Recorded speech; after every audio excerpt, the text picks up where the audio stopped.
இந்த பொண்ணுங்களுக்கு ஒரு விஷயம் இருக்கு, சடனா வந்து பசங்க நம்ம லவ் பண்ணுவாங்களா, இவங்க நம்ம லவ் பண்றானா, உண்மையாதான் லவ் பண்றானா அப்படின்ட்டு. அது என்ன டைமுக்கு, எந்த டைம் மூட் ஸ்விங்ஸ் ஆகும், எந்த டைம்ல நமக்கு அந்த யோசனை வரும்னு தெரியாது, எல்லா டைமும் வரும். அப்பதான் வந்து நேற்று நாங்க பண்ண கான்செப்ட், அது குரு தான் அது சொன்னாப்ல. ஆக்சுவலி அது எக்ஸாக்டா அதுதான் ரியல் லைஃப் நடக்கும். அப்படின்னா நீ லவ் பண்றியா, அப்படியா, சரிதா, இந்த லவ் மீட்டர் காமி அப்படின்ற மாதிரி ஒரு, அதுல நல்லா இருக்கு போயிட்டு இருக்கிற இது கூட அப்படி பண்றதுக்கும் வாய்ப்பு இருக்கு.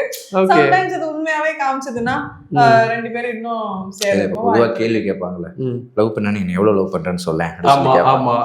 நம்ம அப்படியே விண்ணில் இருக்கும் விண்வெளிகளை விட ஜாஸ்தியாக அதெல்லாம் வேணா ஃபிங்கர் பண்ண கூட அதுல ஒண்ணுக்கே இப்படி தவும் 2 போறது. இந்த விண்வெளியில 1 நட்சத்திரத்தை கூட முடிஞ்சு சோழி முடிச்சாங்க. ஓகே, அது மாதிரிதான். சரி, ஸ்கூல்ல ஃபர்ஸ்ட் அந்த மாதிரி இருக்க கூடாதுன்றது அந்த கான்செப்ட். அந்த மாதிரி இருக்க கூடாது, அதுதான் சீரியஸ். நீங்க சீரியஸ் பாத்தீங்கன்னா ஓகே.